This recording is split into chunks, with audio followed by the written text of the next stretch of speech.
Tonight isn't about getting everything right. It's not about fixing the day or solving the puzzle or holding anything together. Tonight is only about this: being still, being safe, and letting your body remember how to rest. You've done enough. You've carried thoughts, made choices, walked through noise, perhaps smiled when you didn't feel like smiling. Maybe today was full, or maybe it was quiet and strange. Whatever it was, it's over now. You're here, and here is enough. Let your jaw loosen. Let your shoulders fall. There is nothing to prepare for. No response to craft. The world can wait. Feel your breath arrive. Not forced, not directed. Just the simple inhale, soft as dusk, and the easy release that follows. There's no right way to do it. Just breathe as you are. If a thought comes up, that's okay. Let it arrive like a bird at a windowsill and let it leave just as softly. You don't have to chase it. You don't have to hold it. You're allowed to let go.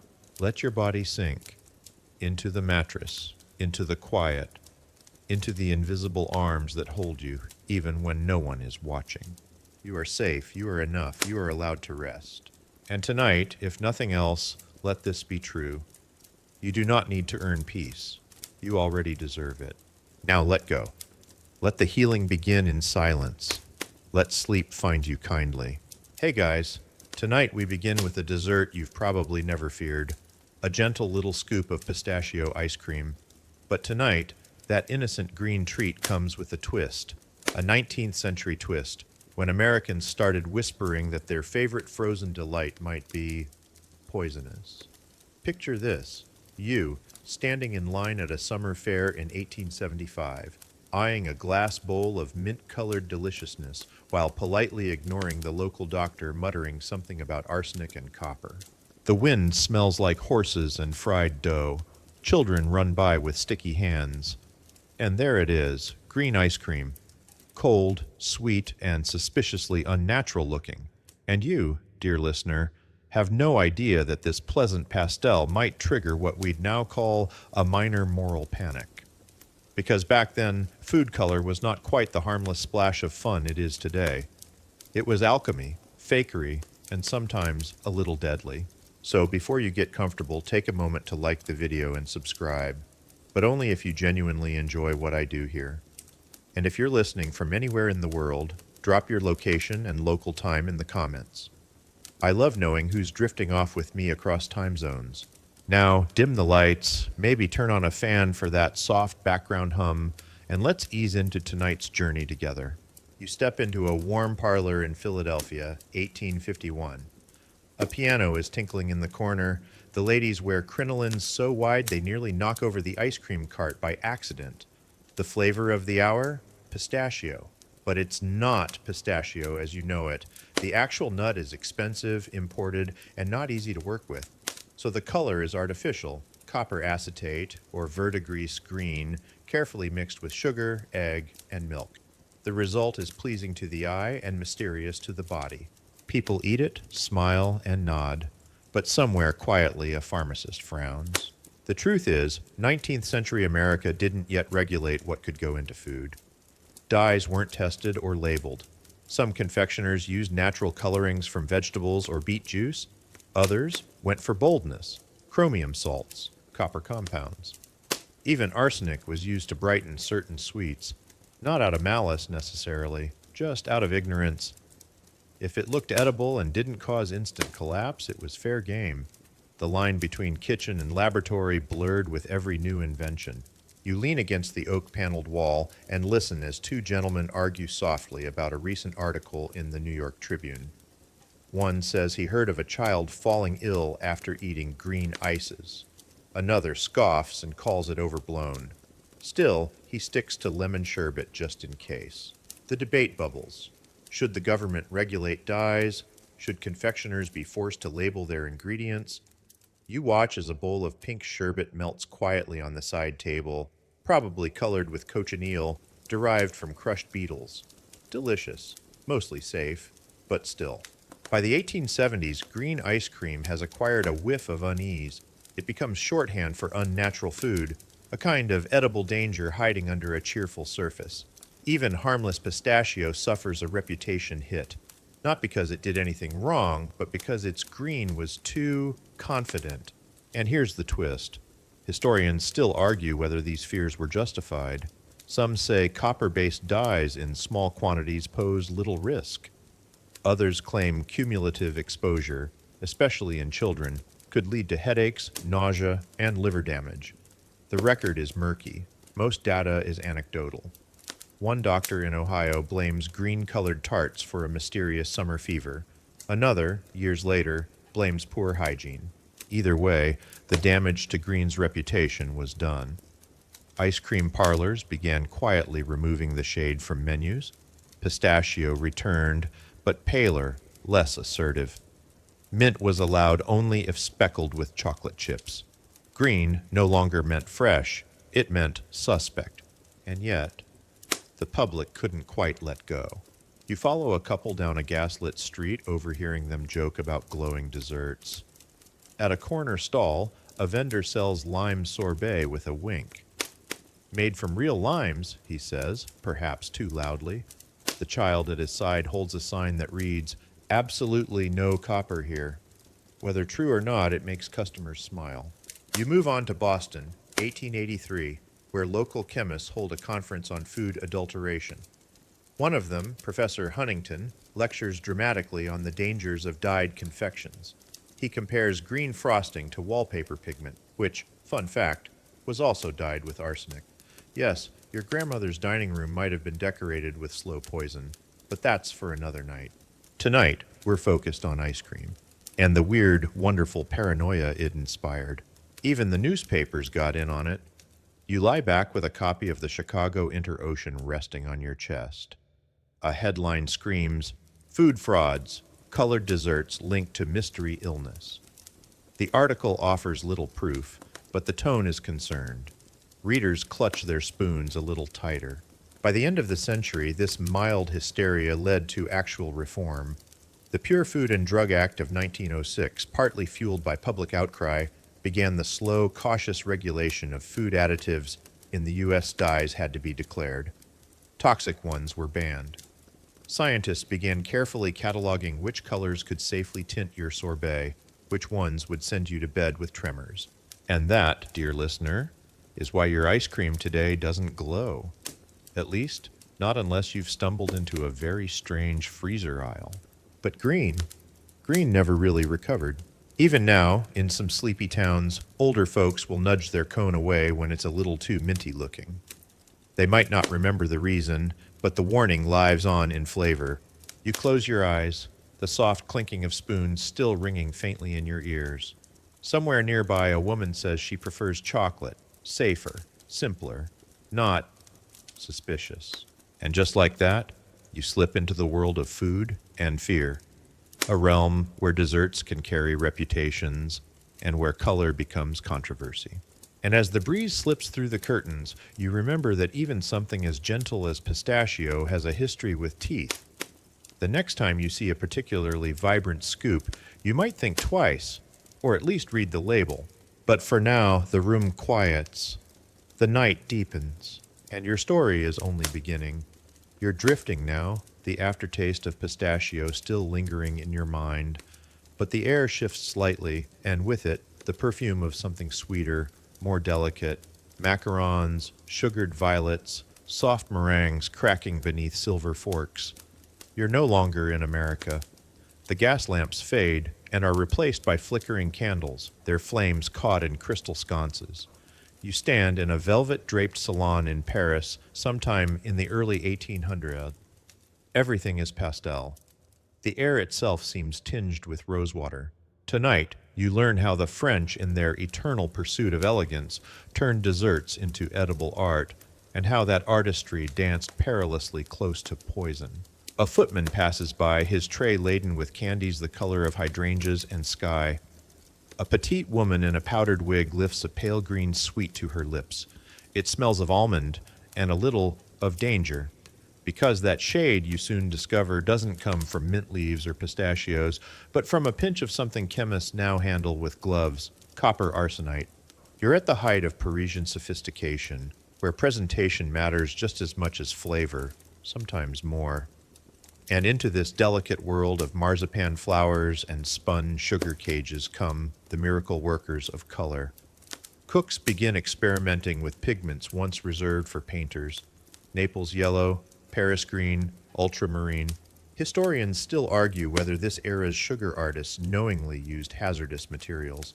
Some say they simply didn't know better. Chemistry was still in its powdered infancy, and the line between pigment and spice wasn't always clear. Others suggest they were aware, but believed the doses too small to cause harm. After all, the sweets were so small, so dainty. How could something that lovely hurt you? You reach for a candied violet, violet in color and in flavor, and pause, just a beat too long. The hostess catches your hesitation and smiles faintly as if to say, "You won't die from one." You sit beside a painter named Etienne, who explains that he once used the same shade of green on both a canvas and a cake. "No one complained," he says, sipping tea, though the cake was more popular. You smile politely and scoot your chair a little farther from his. The trend continues. Pâtissier, eager to impress, begins selling multicolored confections in Paris arcades. Wedding cakes tower with striped fondant. Ice creams in shades of lavender, peach, and mint green make their debut in glass cases. Children press their noses to the glass, delighted by the rainbow of choices. Parents smile and quietly pray. One popular coloring agent, derived from copper and vinegar, produces a lovely pale green.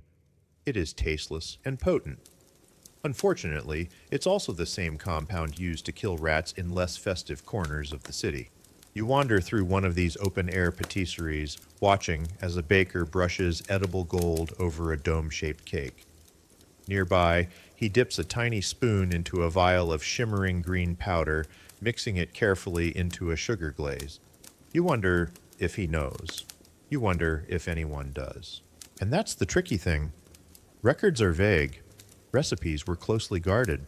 What we know comes from occasional poisonings, scattered letters, and a few brave chemists who tested the powders after the fact. One such chemist, Monsieur Chevalier, wrote to a Paris newspaper in 1823 after examining a popular green bonbon. While delightful in appearance, he wrote, it contains a concentration of verdigris sufficient to disturb the constitution of a small dog. The article caused a minor stir. Sales dipped. But within a month, the public had moved on. The sweets were too charming to resist. You pass through a garden party on the outskirts of the city, where lace-draped tables groan beneath towers of pastel desserts, candied roses, pale blue jellies, and yes, little mint-colored wafers. A man with a monocle declares that no respectable salon may serve dull-colored sweets. Another guest coughs discreetly into her napkin. The obsession with color spreads beyond Paris. In Vienna, bakers mimic the French style. In London, dessert makers begin importing powdered pigments from the continent. The Victorian sweet tooth demands not only sugar, but spectacle.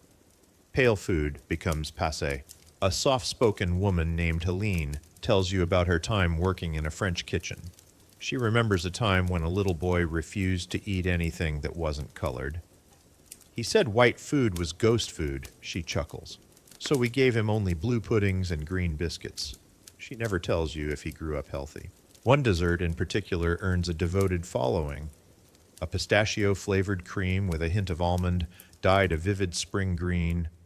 It's sold in silver tins and marketed as a luxury tonic. Women are advised to eat it slowly by moonlight. Men prefer to smear it on crackers and wash it down with brandy. No one asks what makes it green. And yet, the warnings continue. You thumb through an 1840 issue of Le Journal de Cuisine, where a small notice on the back page reads, "Green bonbons, when consumed in quantity, may provoke vomiting and visions." Whether those visions are spiritual or gastrointestinal is left to interpretation.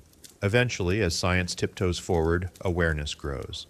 Paris green, used in wallpaper, cosmetics, and yes, desserts, is finally linked to illness. Artists switch to safer pigments. Cooks begin using spinach juice, boiled parsley, and other plant-based dyes. But even natural colors aren't perfect. Spinach juice fades, beet red turns brown with heat. And so, some bakers continue to rely on the old powders, just a pinch, just now and then. It's hard to let go of magic. You take one last stroll through the pastry salon. The chandeliers flicker overhead, the cakes shine like museum pieces. And you wonder, how many guests here have ever asked what makes the raspberry mousse so pink? Probably none. Because here in Paris, food is theater. And every good play requires a little suspension of disbelief. You step out into the night where the air smells of sugar and horses. The city sighs softly, and somewhere, behind a closed door, a baker mixes a new batch of green glaze, humming quietly. You've made it through another evening of delicate danger and powdered sweetness, but our story is still just beginning. You wake, figuratively speaking, into the stone-cool heart of a Roman villa, surrounded by olive trees, clay jugs, and a surprisingly complex flavor palette. The year is somewhere in the early 1st century CE, and while you've left behind the powdered wigs and pistachio paranoia of the 1800s, your stomach might not be entirely safe just yet. Because tonight, you're dining with the Romans, and you're going to learn how they sweetened their meals with lead. You move slowly through the peristyle, soft leather sandals padding against mosaic tiles. There's a soft breeze carrying notes of rosemary, charred lamb, and garum, that infamous fermented fish sauce that somehow ended up in everything from salad to dessert. But we'll get to that soon. In the triclinium, the Roman dining room, you recline beside senators and poets on cushioned couches arranged around a low, polished table. Slaves pour watered-down wine into delicate cups, and a scribe mutters under his breath as he copies a new recipe for honeyed dates. And somewhere, quietly but consistently, lead drips into your food. Not on purpose, not maliciously, but through the pots and pans, the amphorae, the glazes, and most notably, through sapa. This thick grape-based syrup is boiled down in lead vessels, creating a rich, sweet flavor with an unfortunately toxic twist. You drizzle it over figs and roasted game. You stir it into wine. You spoon it into pastries shaped like pine cones. Historians still argue whether this widespread use of lead-infused sapa had a measurable effect on Roman health.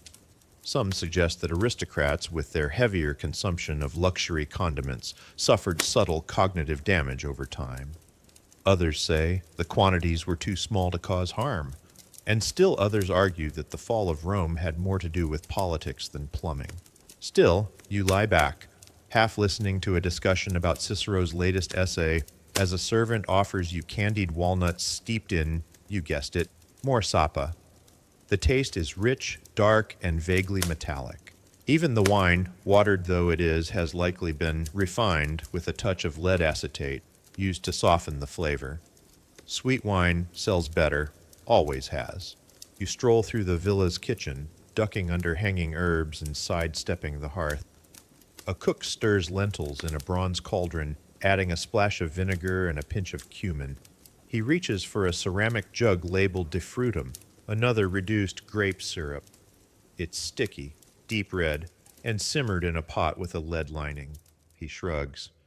It makes everything taste like heaven, he says, even peacock. You pretend not to notice the rooster-shaped jelly sculpture trembling on the prep table. Later, you join a senator at his country estate. He takes pride in his private orchard and his kitchen staff trained by a freedman of Apicius, the famous gourmand of the age. The senator's meals are legendary. Tonight, he offers you wild boar stuffed with dates and pine nuts, drizzled with honey and defrutum. There's also a side of dormice roasted and dipped in poppy seed sauce. You accept one out of politeness. It's oddly tender. The senator explains how food is the measure of civilization. Barbarians boil meat. Romans sauce it. Garum and defrutum, he says, tapping the table, are our great gifts to the world. You nod, sipping your wine. Your teeth feel a little funny. By torchlight, you wander the kitchen gardens, where mint grows beside rue and fennel. A girl gathers herbs while humming something that sounds vaguely like a lullaby. We boil the fruit until it turns black, she tells you, then strain it 3 times. She offers you a dried fig, glazed in sapa. You chew thoughtfully. It's good. Really good. But your modern mind nags. Was that just lead-flavored nostalgia? Still, you can't argue with results. Roman cuisine is elaborate, complex, and, in its own way, soothing. Despite their taste for the dramatic, flaming peacocks, stuffed songbirds, pies that release live doves, most of their meals are built around harmony, salty, sweet, sour, and bitter. They even understand umami before the word exists, layering fermented sauces and rich reductions across bread and barley. A banquet stretches deep into the night. Musicians play a soft lyre, the breeze cools the heated tiles, and somewhere, someone opens a clay pot of honey-glazed turnips. There are stranger things in the Roman pantry. Crocodile meat, flamingo tongues, jellyfish. The poet Martial once joked that poor Romans ate cabbage while the rich dined on illusions.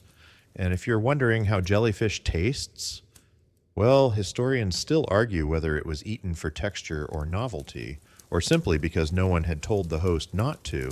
Back in the city, you find a tavern in a quieter district. Here, plebeians eat simpler fare. Lentil stew, crusty bread, maybe a baked apple for dessert.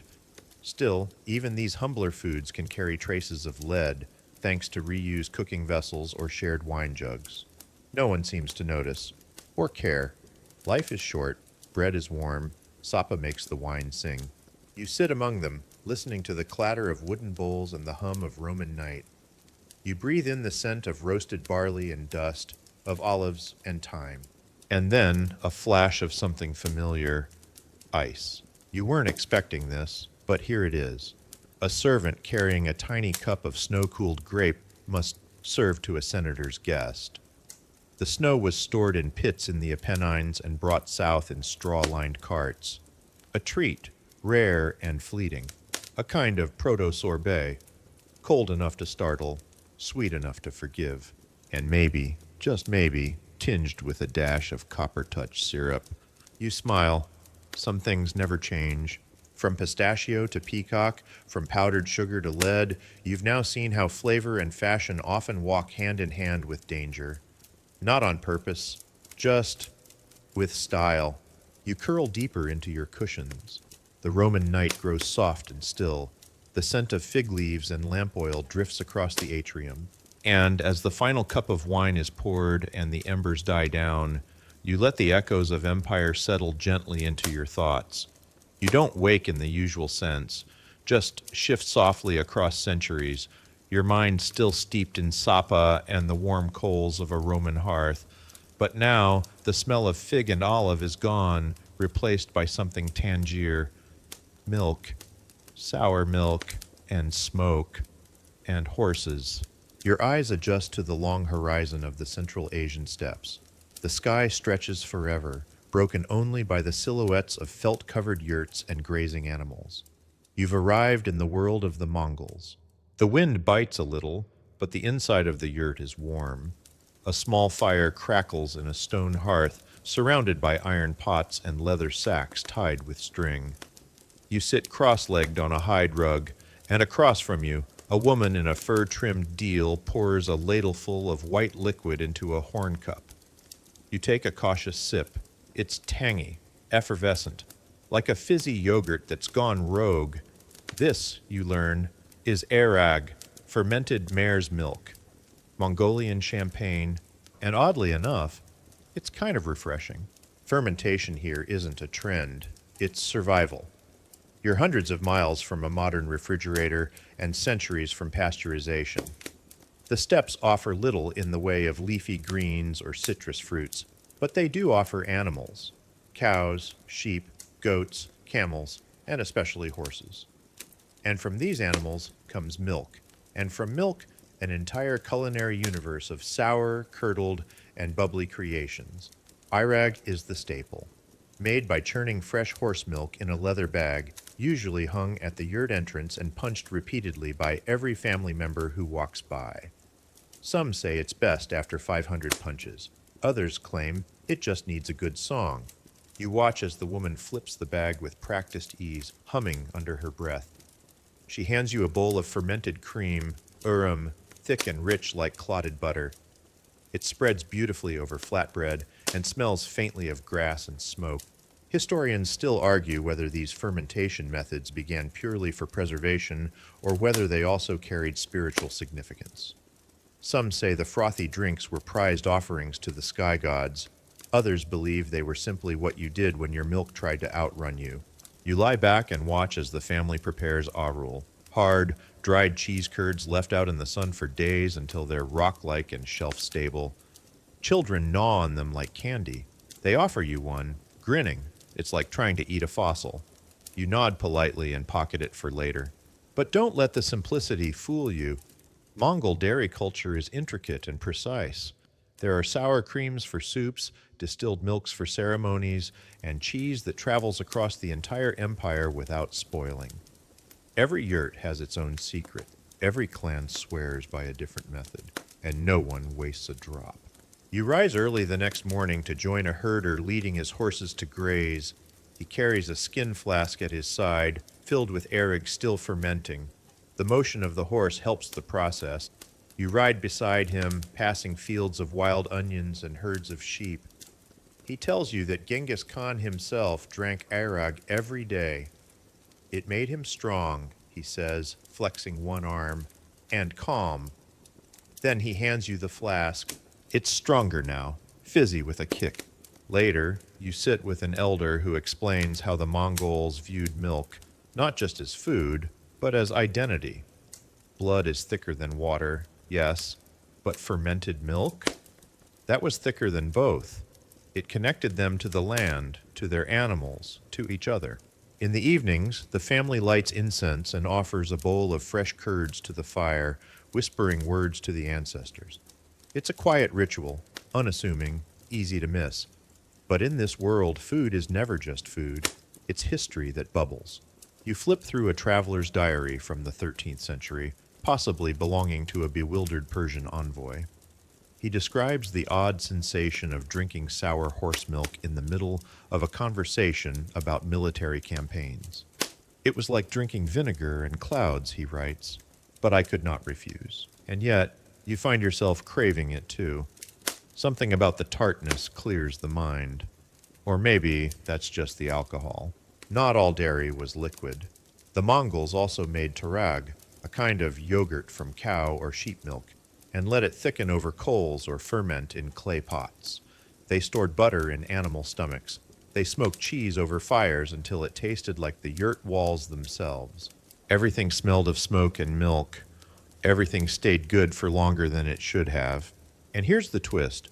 Modern microbiologists have tested traditional arag and found that its natural fermentation inhibits harmful bacteria.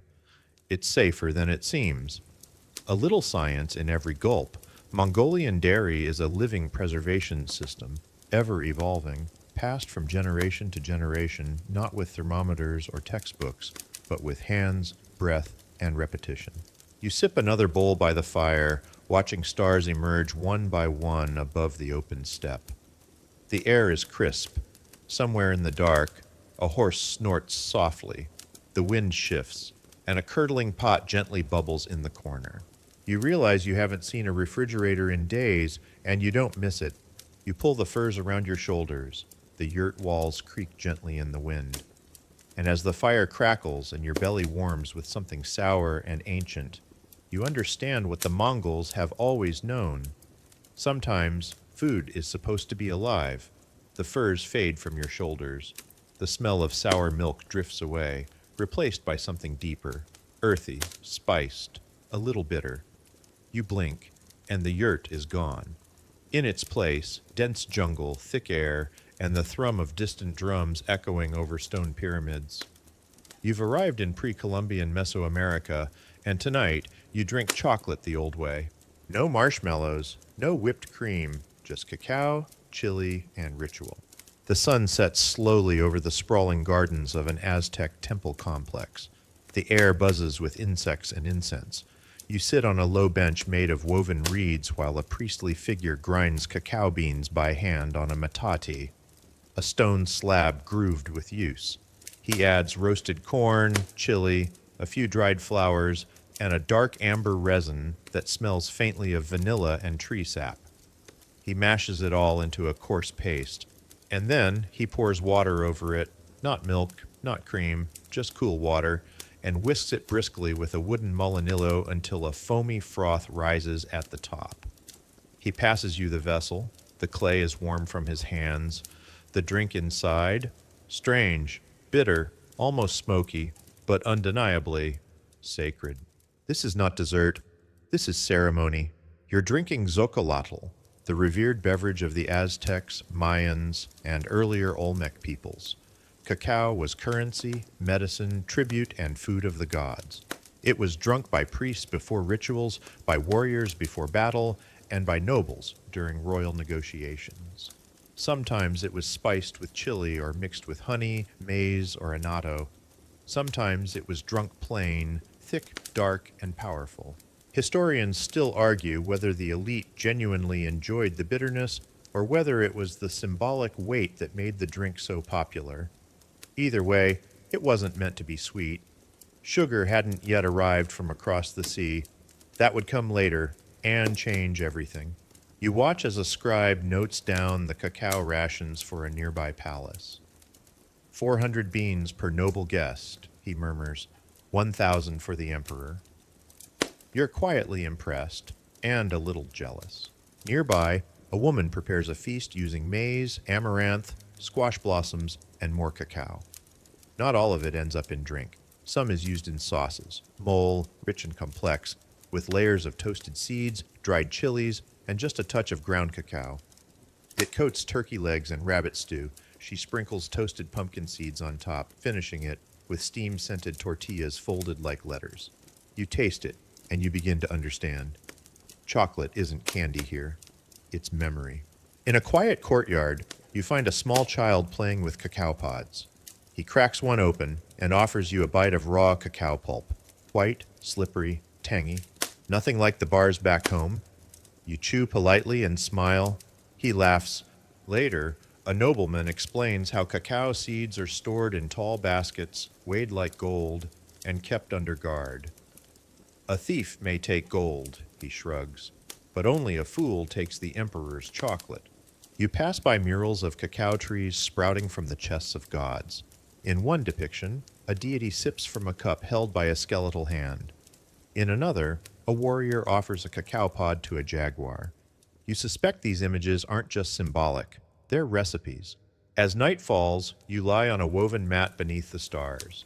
Someone offers you another drink, cool, spicy, and a little frothy. This time, there's honey in it, and the blend is smoother. You sip, your tongue tingling from chilly heat and the bitterness of truth. Chocolate was never meant to comfort you. It was meant to remind you that power can be bitter, and so can beauty. You think back to green ice cream and Parisian pastries. They were delightful, yes, but they came after. This is where the story of sweet begins, in sweat and soil, in gods and gardens, in the hands of people who turned a bitter seed into a legacy. And when the Spanish arrived, well, that's another taste entirely. You flicker forward now, past the flames of conquest and the clash of steel and language, but even centuries later, the Aztec roots remain. Mole is still served on holidays. Chilly chocolate desserts still carry echoes of sacred bitterness. And every time someone bites into a dark chocolate bar and winces, somewhere, a Mayan priest nods in approval. The jungle quiets. The air cools. The metate has stopped grinding. And all you're left with is the warmth in your belly, the tingle on your lips, and the knowledge that some flavors were never meant to be mild. You drift gently from the jungle's embrace to a land where the river speaks in a slower tongue, thick and golden with silt. The sky here is wide and burnished, the air warm with lotus blossoms and barley. You're in ancient Egypt now, land of papyrus scrolls, sun gods, and some of the oldest recorded feasts in history. And tonight, you're eating with the dead. Not metaphorically. Quite literally, you find yourself beside a tomb where offerings of food are laid out carefully along the base of a painted wall. Loaves of bread, bowls of beer, cuts of roasted meat still steaming slightly under the harsh sun, all of it untouched by human hands, but lovingly prepared for a spirit's eternal appetite. You sit beneath a sycamore tree, watching the servants file past with baskets. These aren't mourners, they're caterers. This, after all, is a funerary banquet. The deceased must be fed in the afterlife, and if that requires 40 loaves of barley bread and 3 jars of honeyed beer, so be it. You're offered a piece of flatbread, warm from a clay oven. It smells slightly sour, fermented from wild yeasts that float freely in the Nile air. The crust crackles. The crumb is dense, nutty, hearty. You dip it into a bowl of thick lentil stew flavored with coriander and leeks. Simple, nourishing, timeless. The Egyptians may be famous for their pyramids and papyri, but they were also expert bakers. Some of the world's earliest leavened breads were created here. Tomb paintings from 2500 BCE show kneading, rising, shaping. Some loaves round, others boat-shaped or formed into animals. Even more impressive, archaeologists have uncovered carbonized bread in ancient ovens that still show the imprint of fingers. You look around the kitchen courtyard of a well-to-do home. Slaves stir huge vats of porridge. Brewers carry jugs of heket, a slightly alcoholic, grain-based beer that's cloudy, thick, and surprisingly filling. Beer, in this age, isn't just a beverage. It's a food. Sometimes sipped, sometimes chewed. Children run by with balls of date paste. Women pound sesame into oily cakes. A scribe nearby records rations: 4 loaves, 2 jars of beer, 1 handful of dried fish. Payment, not dinner. Historians still argue whether the average Egyptian diet was as balanced as it seems from tomb records. Some believe the lavish depictions were aspirational, not literal. Others think the bread and beer economy provided enough calories to sustain even the hardest laborers, including those who built the pyramids. You sit in the shade of a temple wall, eating stewed lentils and fresh cucumbers. A man beside you uses onions like apples. The perfume is pungent. The conversation, mostly about taxes. In the marshes along the Nile, food takes a different form. Here, you walk among farmers who gather papyrus roots, wild lettuce, and the tubers of water lilies. Fish leap from canals. Ducks are caught, plucked, and roasted over fire pits dug into the riverbank. At night, under a sky crowded with stars, a priest places bowls of honey and bread inside a shrine. You're told the dead can smell the offerings, even if they can't eat them. They remember, the priest whispers. That is enough. Later, you're invited to a midsummer banquet at the estate of a nobleman. The table groans under roasted goose, chickpea stews, garlic flatbreads, and pyramids of figs. Dates are stuffed with almonds. Melons are served chilled from a mud brick cellar. And of course, there's beer. Lots of beer. The noble raises a cup in a toast, but stumbles halfway through his blessing. You suspect he's been blessing all afternoon. A quiet scribe offers you an alternative. Shadeh, a reddish fermented drink with spices, possibly pomegranate, possibly date wine. No one knows for sure, but it tastes like fermented sunset. As the music rises, harps, flutes, clapping hands, you notice something curious. Every few courses, a servant quietly removes a dish and replaces it with an identical one, untouched. These are for the gods, or the dead, or both. The lines blur. In ancient Egypt, food was the bridge between life and eternity.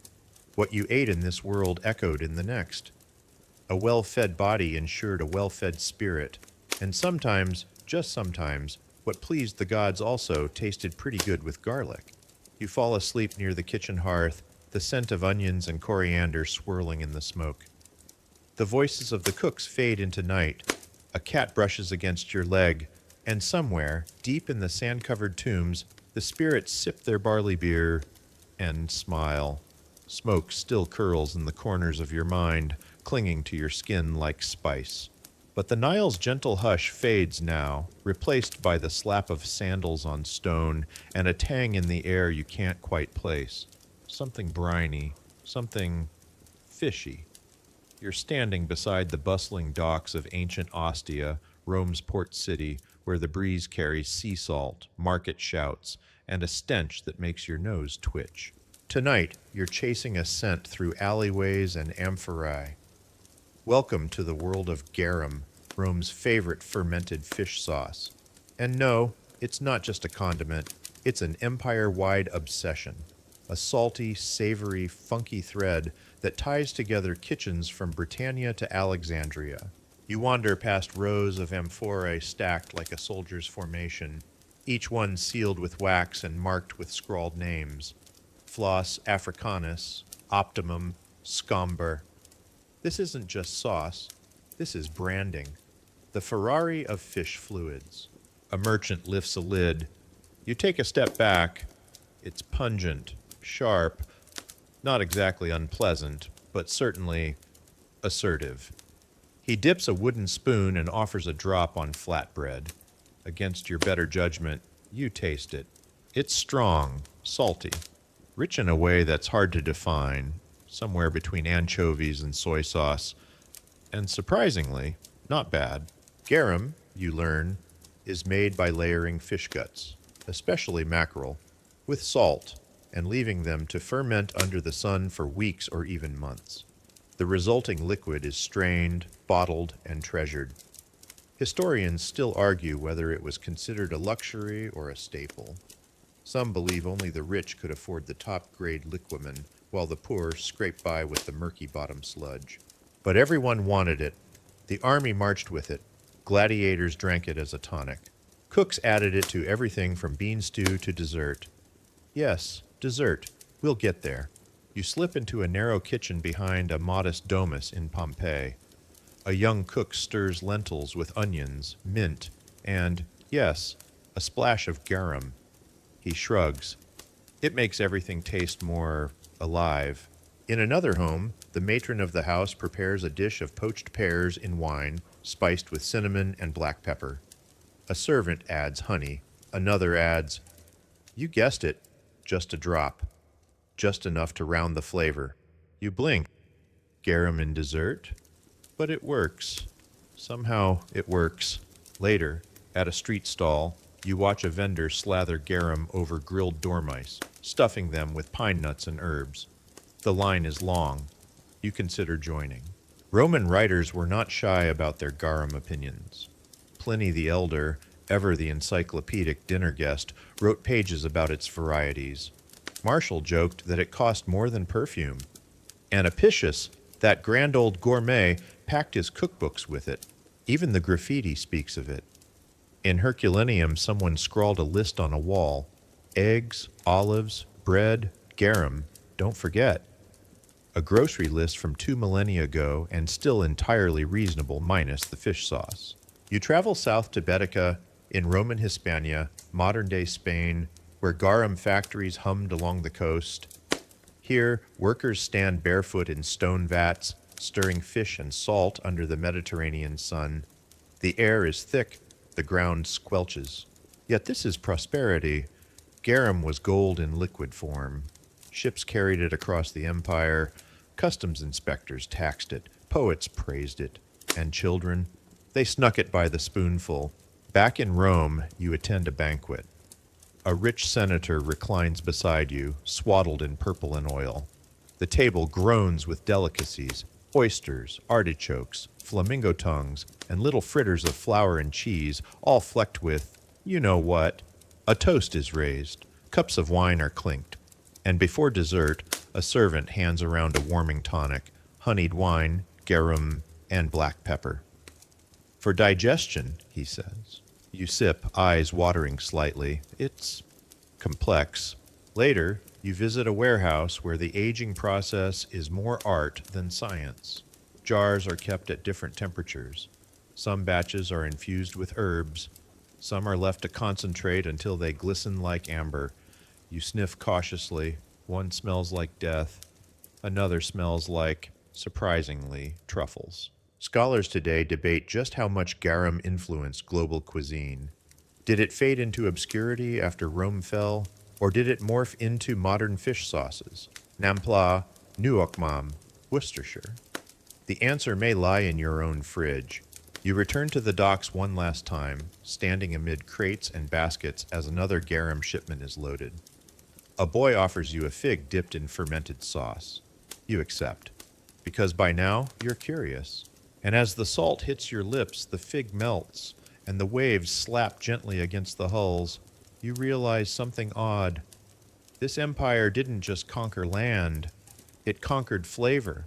The sun sets, the air cools, and somewhere beneath your breath, the sea sings quietly of fish and fermentation. The sea recedes behind you, its briny lull traded for the rustle of caravans and the rhythmic creak of wooden wheels over dry earth. You feel the warmth first, not the sticky heat of a Roman kitchen or the breath of a fish sauce vat, but the sun-baked hush of desert air cooled by silk and sand. You're traveling the silk routes, threading across continents on the great arteries of ancient commerce. This isn't just a trade route, it's a culinary river flowing with cinnamon and snow. You begin in the markets of Chang'an, where vendors hawk honeyed walnuts, pickled ginger, and spiced duck wrapped in lotus leaves. The smells are dizzying: cardamom, garlic, cumin, sandalwood, and somewhere beneath it all, the soft smoke of tea bricks toasting on iron grates. But tonight, your focus isn't spices. It's something colder. You hear of an imperial banquet in the Tang dynasty capital, where the emperor serves a dish so rare, so fleeting, it vanishes with the weather. Iced fruit in midsummer. The secret, snow, carried from mountaintops by relay riders, sealed in straw and packed tight in clay urns. A frozen treasure doled out to royalty. Historians still argue whether this practice was widespread or reserved for the elite. Some records suggest snow cellars were built underground, layered with reeds and ice, accessible only to those with power and wealth. Others hint that even towns along the caravan routes shared in these frosty marvels, serving snow-cooled drinks or chilled almond tofu to guests in desert inns. You follow one caravan westward, tracing a ribbon of dust past Kashgar and Samarkand. At each oasis, the food shifts. In one tent, you're offered spiced yogurt with dried apricots. In another, lamb kebabs wrapped in flatbread and dusted with coriander.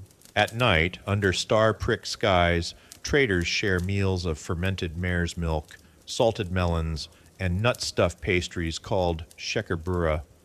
You chew slowly, the flavors crossing borders like camels in the dark. In Persia, a nobleman offers you faluda, a rosewater and noodle frozen treat stored in a subterranean yakchal, a domed ice pit older than most castles.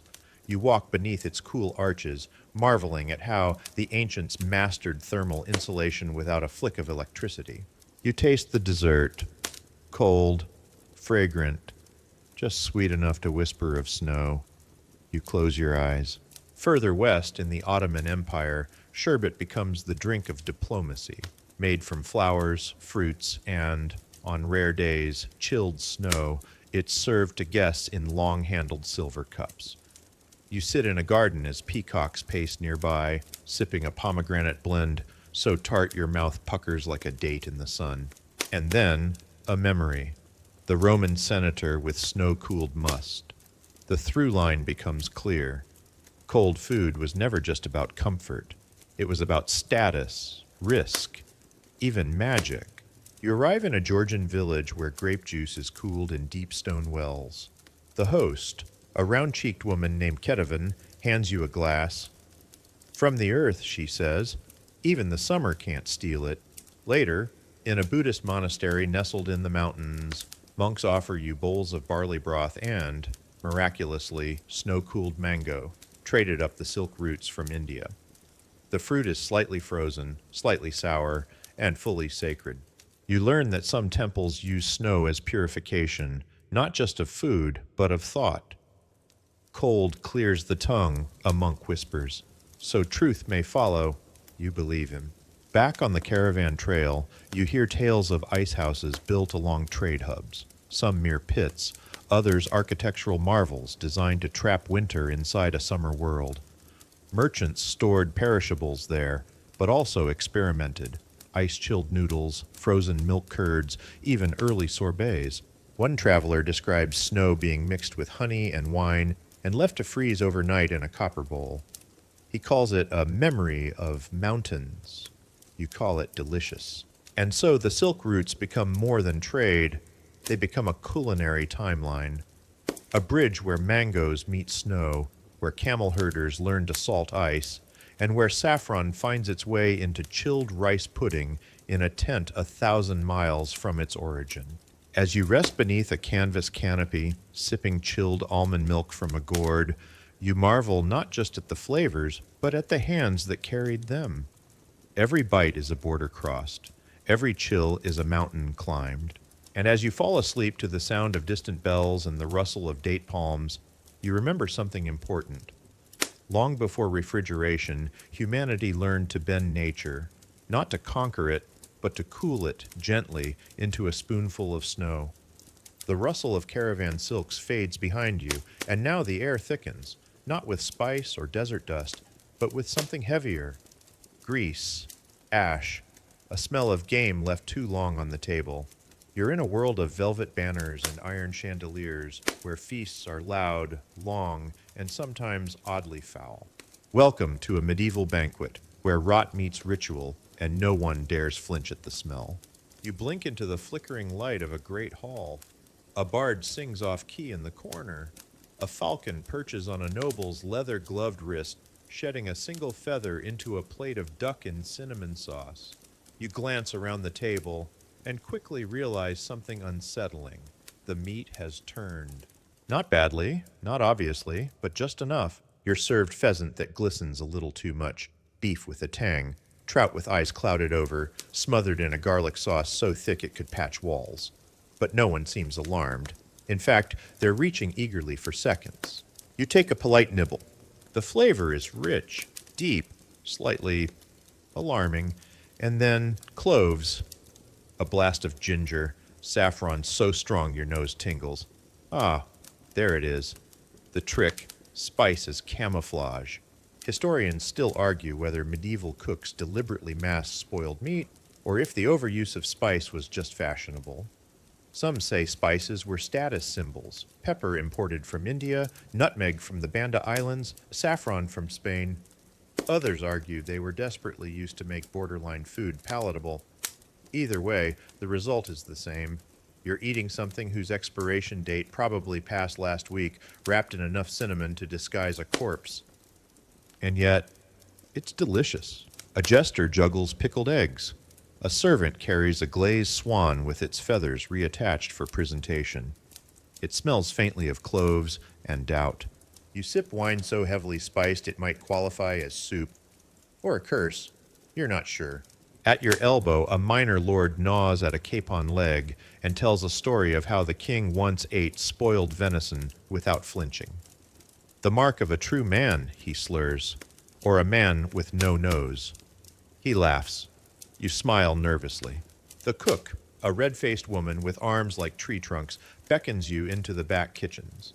There, beneath smoky beams and rows of hanging meat, she explains her method. Soak it in vinegar, salt it, rub it with mustard and thyme, then roast until the smell stops chasing you. You ask her how she knows when meat is truly bad. She pauses. When even the dogs won't eat it, she says, then chuckles. You wander through the storerooms. Cheese curls under its own weight. Apples are shriveled but fragrant. Bread is fresh, baked daily, but everything else walks a fine line between aging and surrendering. Preservation is patchwork. Salting, smoking, pickling, honeying, each with its own quirks and failures. The larder, as it turns out, is not a bastion of safety. It's a delicate truce with time. One monk explains that spices weren't just for flavor. They were humoral correctives, part of the body's balance of hot, cold, wet, and dry. Pepper for the spleen, he says, and nutmeg for melancholy. You nod sagely, chewing your spiced eel pie. And then there's the subtlety, a deceptive medieval dessert made to look like something else. A marzipan roast pig, a pastry fish filled with custard. You admire the artistry, but decline a second bite. The memory of garum poached pears is still too fresh. At a royal feast in France, you find yourself seated between two lesser nobles, debating whether a roast peacock should be served cold. It is, with skin dyed blue and gilded talons. The meat tastes like regret.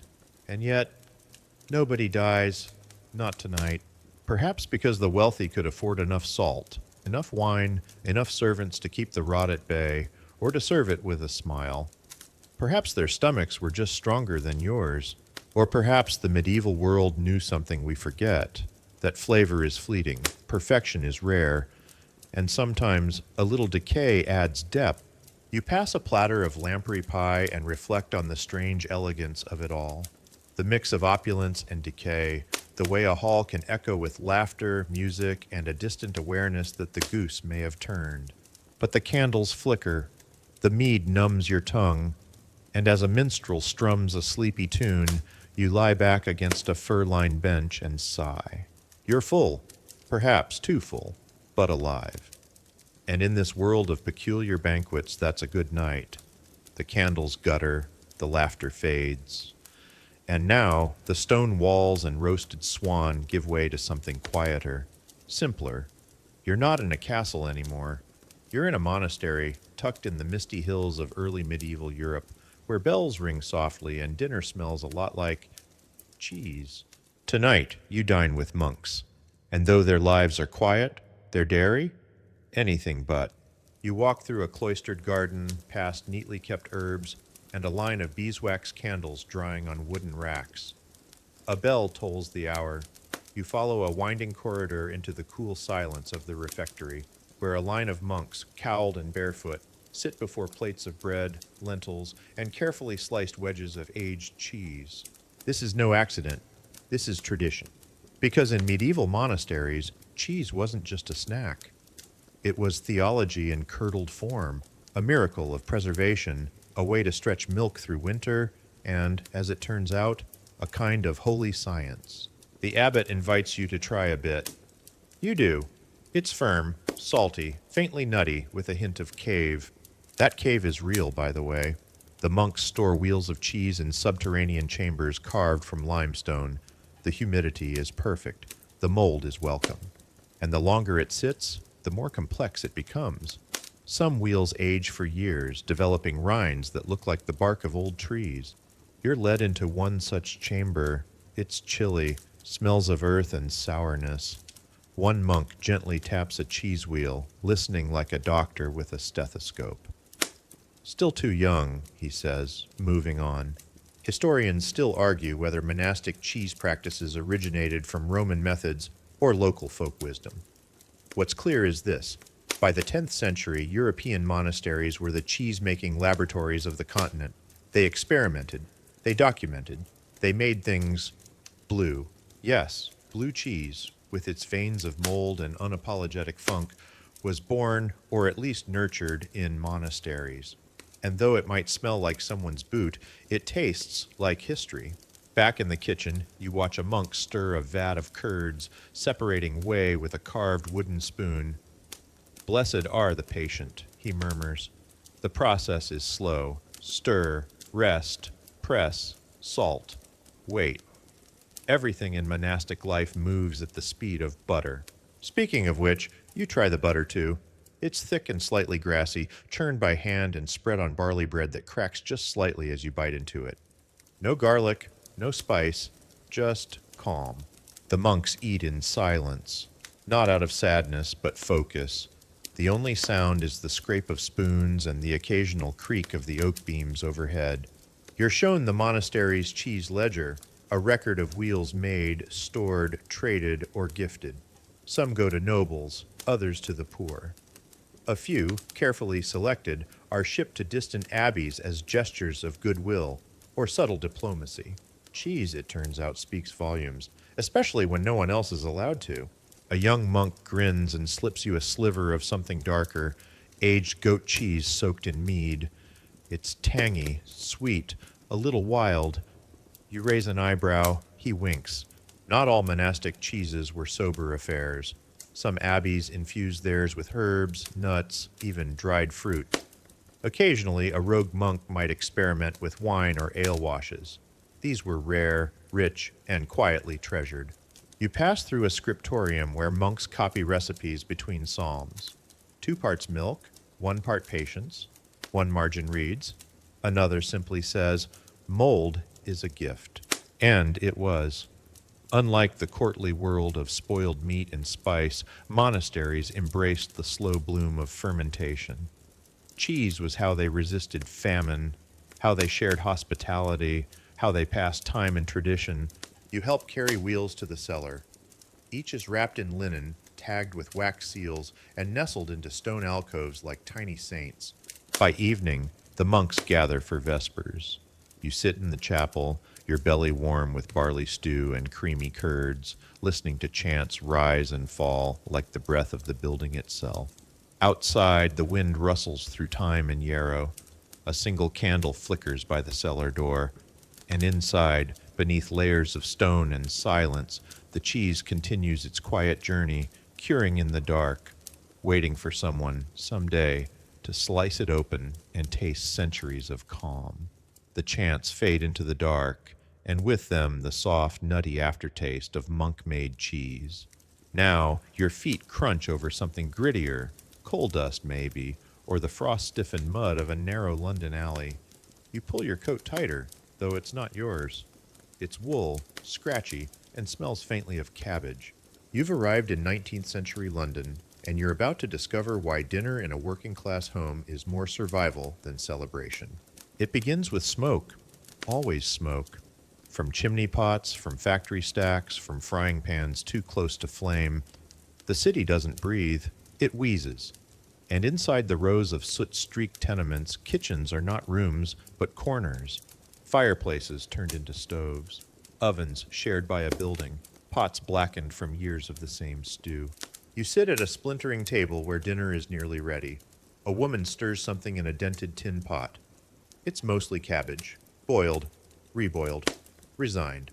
And yet, it's food. Across from you, a boy with smudged cheeks and one sock eyes you over a chipped bowl of peas pudding, a mush of yellow split peas boiled until they forget they were ever solid. It smells faintly of onion and entirely of struggle. You take a spoonful. It's thick, bland, and strangely comforting. It sticks to your ribs and your soul just a little. In this home, dinner depends on the day's luck. If father got work, there might be meat. A bit of suet, maybe even a banger if someone mispriced them at the market. Otherwise, cabbage, turnip, bread fried in lard, tea if the tin isn't empty, water if it is.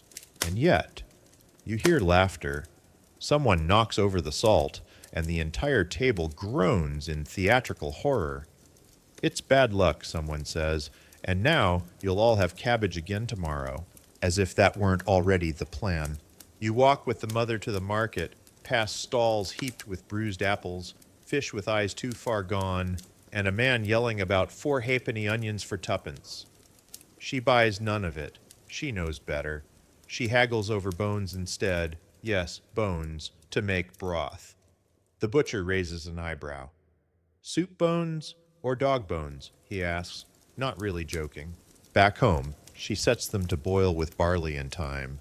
The broth will feed everyone, twice. Historians still argue whether the Victorian poor ate more vegetables than we do today. Some say yes, because meat was rare, greens were cheaper, and stews made everything stretch. Others insist it wasn't nutrition, it was necessity. Leeks weren't a lifestyle choice. They were what was left. Upstairs, in a nicer flat, a clerk's wife bakes a pie. Not the flaky kind, mind you, but a savory pudding made with sweet and scraps, steamed in a cloth for hours. It smells of onion, damp flour, and effort. She adds beef drippings for richness. No one mentions the meat came from yesterday's stew, or the day before that. You pass through an alley where children roast potatoes over coal embers stolen from factory bins. A girl offers you one, wrapped in newspaper. It's hot. It burns your fingertips. You bite into it anyway. It tastes like smoke and childhood, and maybe just a little like coal. Dinner, for most, isn't eaten at a table. It's grabbed, scavenged, gulped between shifts. In the docklands, you find a man eating a pickled egg and half a cold pie with his hands. Luxury, he says, grinning. Had a good haul today. You nod, not sure if he means fishing or petty theft, and then you visit a soup kitchen where charity bowls out gruel, that most misunderstood of foods. Not quite porridge, not quite despair.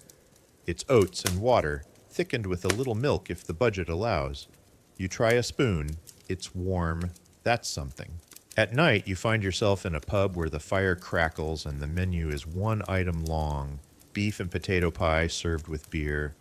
The meat is scarce, the potato generous, but the crust is buttery, the company cheerful, and for a few shillings, no one asks what kind of beef it really is. You sit beside a lamplighter who tells you the best food is what fills you.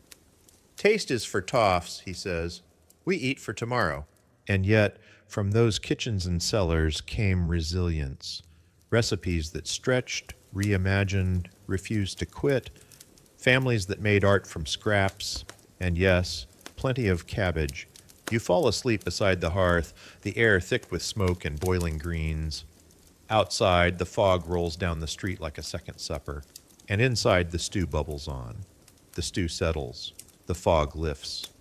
And now the hearth flickers into something more primal. Orange light licking the trunks of trees, thick drumming rising in the distance, and the rustle of leaves under bare feet. You're in West Africa, centuries before European maps could pronounce the river names, before spices were commodified, before fermentation became a scientific term. Tonight, you dine in the rainforest and your food is alive. Not in the terrifying sense, no cursed medieval eels or jellied dormice, but alive in the truest way, bubbling, breathing, changing, whispering its secrets between gourd lids and clay pots. Because here, in the heartlands of the Niger Basin, fermentation is the oldest recipe. You squat beside a woman stirring something dark in a wide, low pot. It smells strong, nutty, smoky, a little sour. Ogiri, she tells you, a fermented paste made from oil seeds. It seasons nearly everything, soups, stews, porridges, life. You watch her wrap cooked seeds in banana leaves, tie them tightly, and tuck them into a warm clay oven, covered, but not forgotten. In 3 days, they'll transform.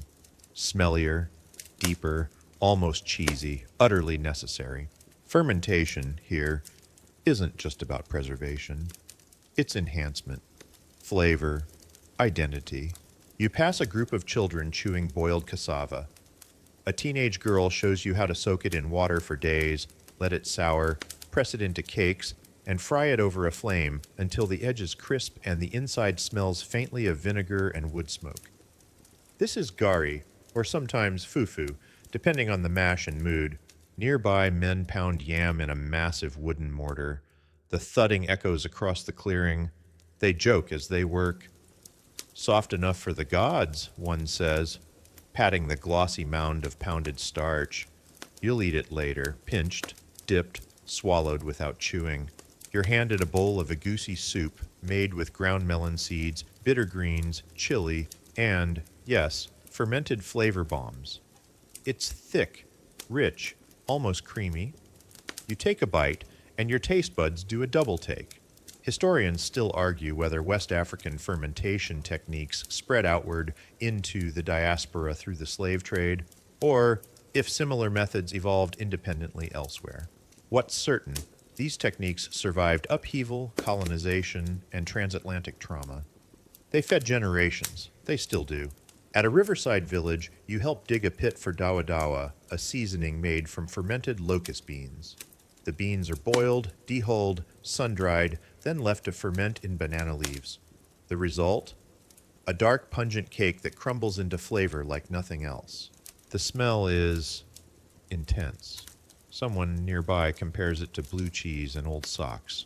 You believe them. And yet, when it hits the pot with okra and smoked fish, it transforms, from stinky to sacred. Later, you sit beneath a baobab tree with a griot, an oral historian, who explains how fermented millet beer was once used in initiation rites, weddings, and village councils. It's not just drink, he says. It's agreement.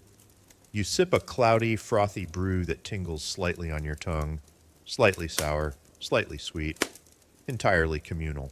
You're handed kenki, a fermented maize dumpling steamed in plantain leaves. Beside it, fried fish and shito pepper sauce.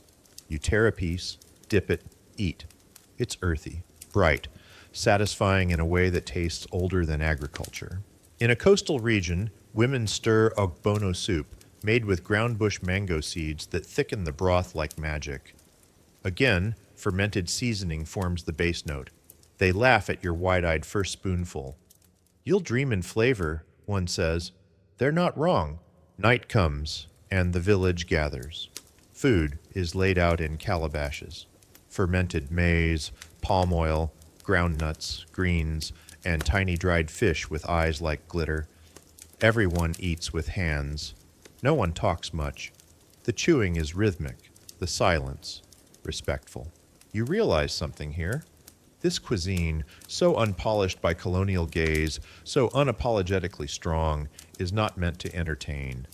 It's meant to belong to a place, to a people, to time. In the firelight, a grandmother tosses fermented cassava cakes into hot oil. The pop is sharp, the smell unforgettable. She hands you one. You bite. The outside crackles, the inside sours, but gently. It's not trying to charm you, it's trying to tell you something. That life, like food, isn't always sweet, but it can be deep, real, worth the time it takes to bubble and bloom. You fall asleep beside the embers, the forest hums, a pot still simmers somewhere, and the air smells of smoke, spice, and slow transformation. The forest hushes behind you, its fermented secrets sealed tight in clay jars. Now you wake to silence of a different kind. A strange, still quiet that clings to the walls and wraps the air in velvet. It smells faintly of ammonia and ash and sulfur. Welcome to the realm of the 1,000-year egg. And no, it hasn't been waiting quite that long. But in this dimly lit storeroom in rural China, it certainly feels like time is the main ingredient. You're kneeling beside a basket lined with rice husks, inspecting a collection of eggs that appear more fossil than food. Their shells are stained mottled gray, the edges crusted with a powder that looks like moon dust. One is gently cracked open for you. Inside, a translucent black white, trembling like jelly, and a yolk turned greenish gray, creamy and pungent. This, dear listener, is a century egg, or pidan, a delicacy made by preserving duck, chicken, or quail eggs in a mixture of clay, ash, salt, quicklime, and rice hulls. Not for 100 years, but for several weeks to a few months, long enough for alkaline transformation to work its quiet alchemy. You take a bite and blink. The flavor is bold. Sulfuric, yes, but also earthy, creamy, rich, like blue cheese met a hard-boiled egg in the underworld and came back wiser. A small boy giggles at your reaction. He eats his with porridge as if it were nothing special. My grandfather says it smells like ghosts, he whispers. But tasty ghosts. You laugh, but quietly. Historians still argue whether the 1,000-year egg was discovered by accident, perhaps a forgotten egg found in a muddy corner, or through careful experimentation. Some say it was a fluke of alkaline clay. Others believe it evolved from earlier preservation methods used during the Ming Dynasty. Regardless, it stuck, and it spread. From Guangdong to Sichuan, the pidan became a staple, not as novelty, but as nuance. It adds umami to rice porridge, depth to tofu, salt to sweet bean congee. A soft punctuation in the rhythm of a meal. You sip warm congee beside a fisherman's fire. He mashes a century egg into the rice, adds ginger, scallion, and a drop of sesame oil. It's soothing, deep, like a memory you've never had. Not all Chinese preserved foods are so visually dramatic.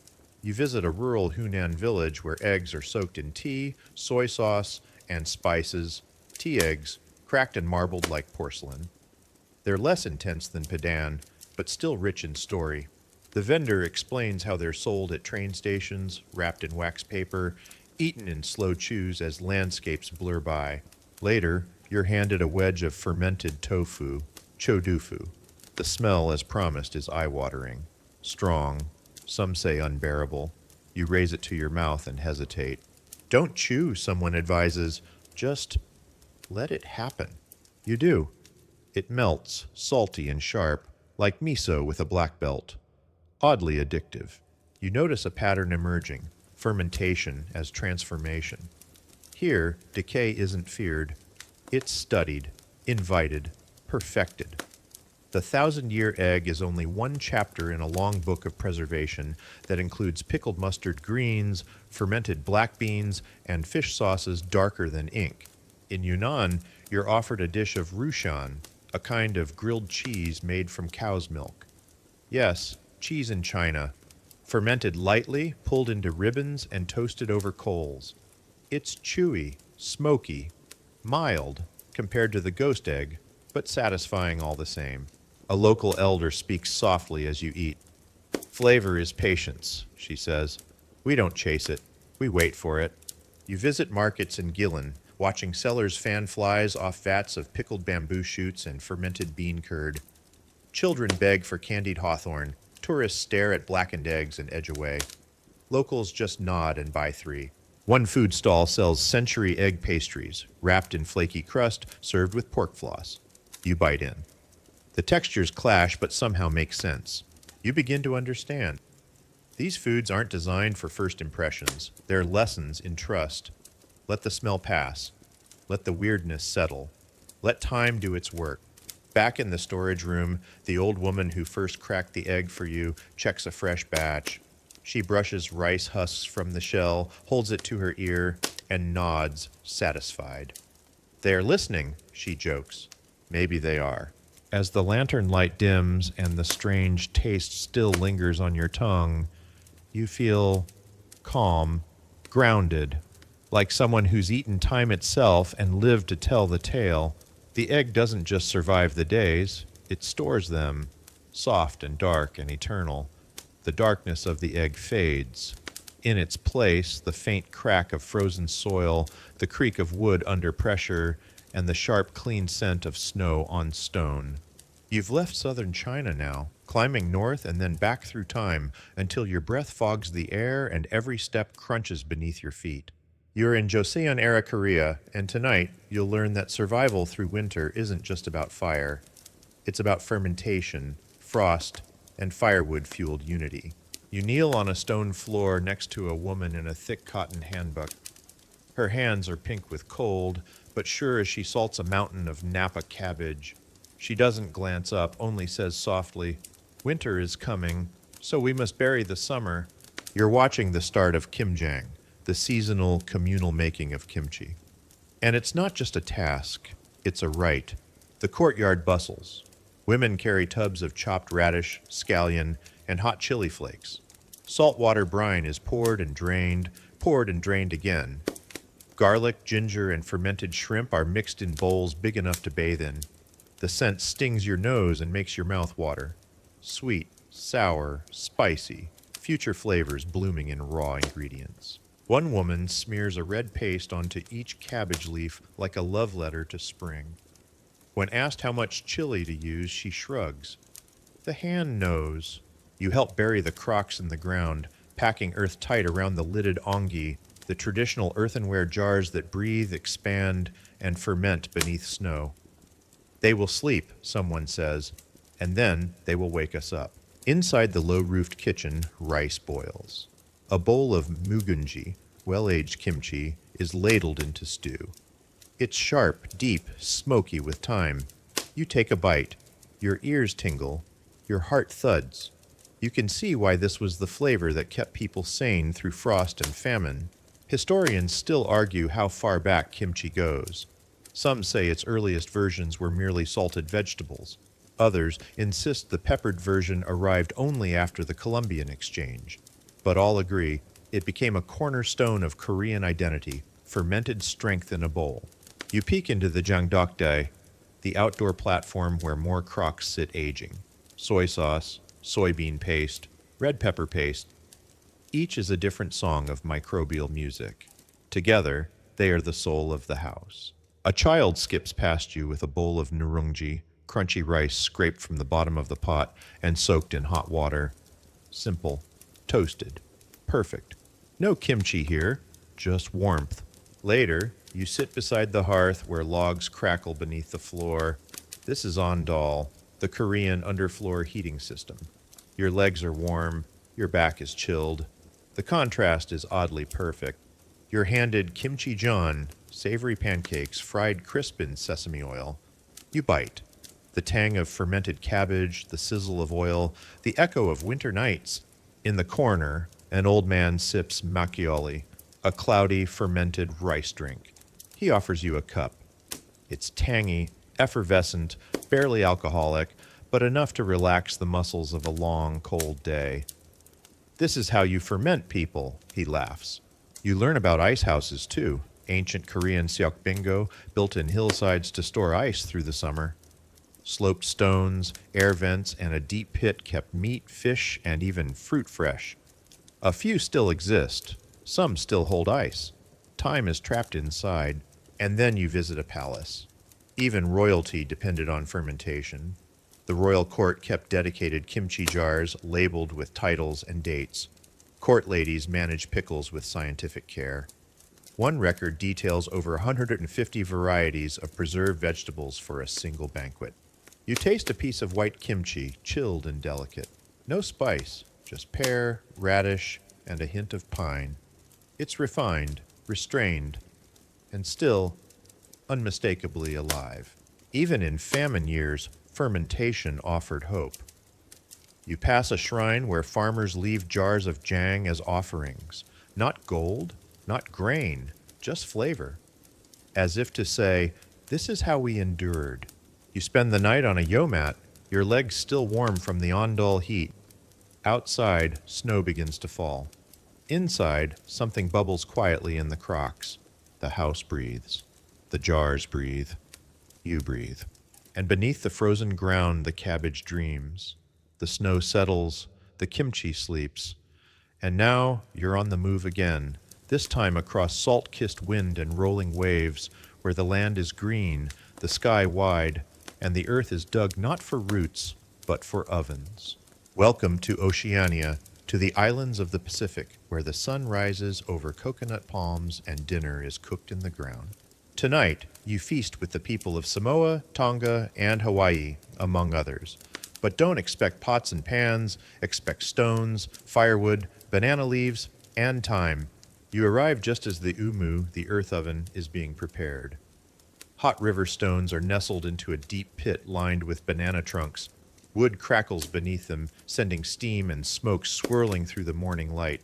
It smells faintly of taro, ash, and roasted pigskin. A man named Leilani greets you with a broad smile and a smear of ash on his cheek. Cooking is not fast here, he says. It is a kind of prayer. Women prepare the food nearby. Taro peeled and halved, breadfruit scored and soaked, bananas left in their skins. Coconut cream is stirred with onions, wrapped around reef fish, and folded into young taro leaves to make palusami. A dish so rich it borders on divine. You help carry the parcels to the pit, where they're layered in with the pig, a whole one, stuffed with herbs and citrus. The banana leaves are tucked in. A damp cloth goes on top, then soil, then silence. And now, you wait. Historians still argue how old these cooking methods are. Some trace their origins back 3,000 years to Lapita peoples, navigators, gardeners, and early engineers of flavor. Others suggest each island culture adapted the method independently, in reverent rhythm with land and sea. But everyone agrees on one thing. The umu is not just a stove. It is a ceremony. As the food cooks for hours, the day unfolds. You sip kava in a wooden bowl, its earthy numbness tickling your tongue. You listen to stories under the breadfruit tree. A boy shows you how to weave a plate from palm fronds. He calls it biodegradable and winks. By early afternoon, the air changes. A kind of hush falls over the gathering. The pit is uncovered, slowly, reverently. Steam rushes up in thick waves, and the smell is beyond words. Earthy, sweet, smoky, ancient. The pig is lifted out, glistening and golden. Taro is soft as cake. The fish flake apart inside the banana leaves, fragrant with coconut and sea. You eat with your fingers, seated in a circle on woven mats. Palusami melts on your tongue. The pig crackles and sighs. Breadfruit is a cloud of starch and smoke, and every bite tastes like it took all day to earn. Later, someone hands you a dessert. Fikakai, little dumplings of cassava or banana, boiled and glazed with coconut syrup. Sticky, chewy, indulgent, the kind of sweet that doesn't apologize. You wander into the bush and see a woman tending to a taro patch, the roots stretching out like fingers through water. She tells you her grandmother taught her to ferment some taro in pits for lean seasons. It smells bad, she warns, but it fills the stomach and keeps you strong. Indeed, in some island traditions, fermented breadfruit or taro was stored underground for months, ripening, softening, strengthening. Not pleasant, not pretty, but powerful. A pantry beneath your feet. You listen to old men speak of stone boiling, where hot rocks are dropped into carved wooden bowls to cook fish or greens. You try poi, a Hawaiian dish made from pounded taro root, thick, smooth, fermented just long enough to earn a tang. It's served plain, unadorned, and tastes like ocean wind and hard work.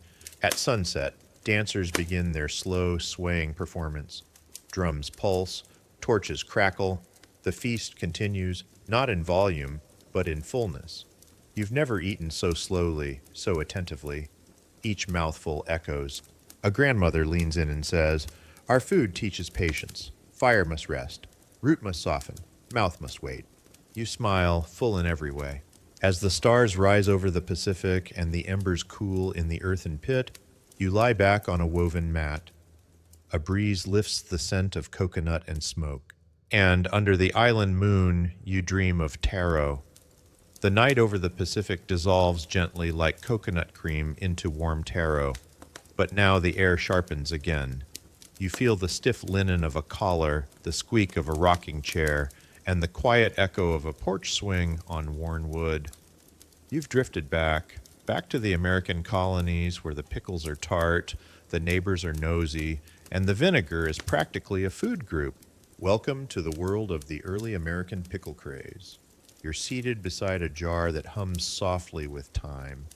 Inside cucumbers, warped, bumpy, and floating in a brine of vinegar, spices, and something that smells suspiciously like dill and ambition. Across from you, an apron-wearing matron named Prudence tightens the lid with a thump. "Better than tea," she mutters. You learn quickly that in these early years, colonial towns, frontier cabins, budding republics, pickling wasn't an option. It was a lifestyle, a necessity, a declaration of survival. If you didn't preserve it, you lost it. If you didn't salt it, it spoiled. And if you didn't like it, tough. But the results? Tangy, crunchy, sometimes questionably aggressive. You walk through a bustling kitchen where everything seems to be in a jar. Pickled beets, pickled beans, pickled watermelon rinds. There's even a crock of pickled eggs, tinged pink from resting with beets, glinting like moonstones under cloudy vinegar. The woman in charge, Matilda, tells you she pickled for 5 children, 2 husbands, and a goat. Only the goat never complained. You believe her. Pickling wasn't just for vegetables. In early America, vinegar pies were a common dessert, a tart, custardy treat made from pantry staples when lemons were scarce. You taste a sliver, your eyebrows twitching. It tastes like regret and triumph. Down the road, you visit a homestead where apple cider vinegar is brewed in the barn. You try a sip, sharp, sour, oddly invigorating. The farmer claims it'll clean your gut and your conscience. You cough politely. Historians still argue whether American pickling came directly from British tradition or absorbed techniques from German, Dutch, and Jewish immigrants. More likely, it was a briny blend of everything. What's certain is that by the 1800s, no pantry was complete without a shelf of jars and a sense of urgency. Even founding fathers had opinions. Thomas Jefferson reportedly praised pickles for their hygienic properties. Abigail Adams wrote about vinegar solutions for preserving summer fruit. You imagine an alternate constitution written on parchment made from dried cucumber peels. You walk through a cellar. Jars line every shelf. Some are dated, others are mysteries. One glows faintly green. Rhubarb and sassafras, someone whispers. You move on. You're invited to a mid-1800s church picnic. Every family brings a dish, and most of them come in glass. Chow chow, a tangy mix of cabbage, onions, and green tomatoes. Piccalilli, a spiced relish of mustard and anything that didn't run away, a bowl of pickled okra that bites back, and of course a massive jug of dill pickles, still fizzing slightly from fermentation. Children dare each other to drink the brine. One does. He doesn't blink. A future politician, probably. You bite into a green tomato slick with vinegar and sugar. It crunches like memory, sweet, sour, confused, delicious. In another kitchen, a woman makes corn relish, storing it in wax-sealed jars for winter. It's not about liking it, she explains. It's about having it. That becomes a refrain. You realize that in early America, pickling was the backbone of seasonal life. It let people stretch summer across a blizzard. It turned surplus into savings. It turned ordinary vegetables into flavor with backbone. And yet, people still played. You try pickled watermelon rinds, spiced with clove and cinnamon, pickled cherries, sweet and sour and perfect on pork, and a wild card, pickled eggs in beet brine, as purple as a bruise and twice as bold. At night, a farmer pours you a hot toddy spiked with, yes, pickle brine. Keeps the lungs honest, he claims. You nod, though your lungs have questions. You lie back on the porch. The jars gleam faintly in the moonlight. Fireflies blink like Morse code across the yard. Inside, a crock bubbles. And the world smells of vinegar and victory. Word count 3858. Awaiting continue. You said, continue. ChatGPT said, section 17. The vinegar fades, like a tang on the tongue that lingers just long enough to make you smile. You're still in the 19th century now, but further in, past the firewood and pickled okra, into a gentler corner of American life. The parlor is carpeted, the curtains are thick, and someone is boiling lettuce. Yes, boiling lettuce. Tonight, you are exploring the curious world of Victorian insomnia cures and the midnight snacks that whispered promises of rest in a world teetering between candlelight and gaslight. You begin in a narrow bedroom in Boston. The wallpaper is a gentle floral, the clock ticks too loudly, and in the kitchen, a woman in a lace cap warms a pan of milk on the stove. She sprinkles in nutmeg, a dash of sugar. Then, with great care, she drops in a few lettuce leaves. It simmers, softens, wilts. She strains them out, pours the milk into a delicate china cup, and hands it to you with all the reverence of a physician. Drink slowly, she says, for dreams. You obey. It's mild, a little sweet, slightly vegetal. Not bad, honestly, if you ignore the part where it tastes like a salad having an identity crisis. You're told it's based on the writings of Dr. William Buchan, who extolled the calming properties of lettuce. Others swore by possets, warm milk curdled slightly with ale or wine, thickened with egg. You try one. It tastes like pudding that lost its ambition.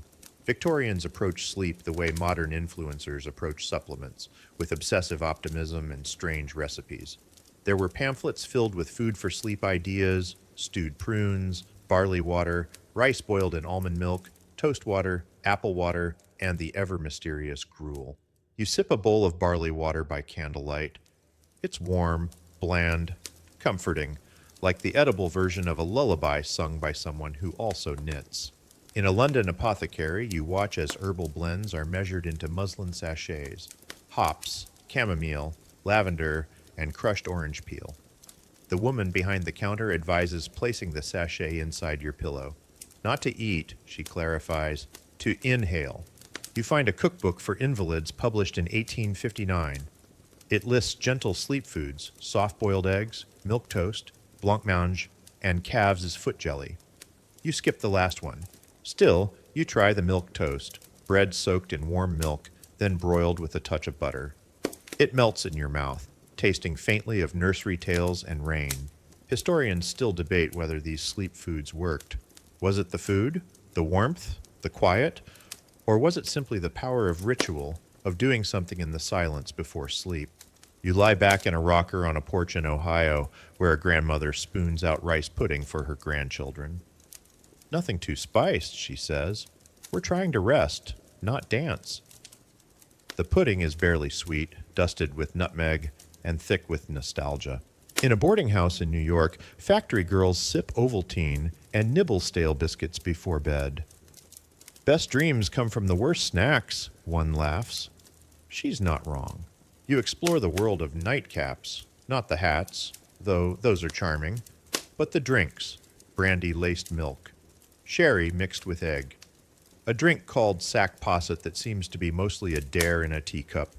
You try a spoonful.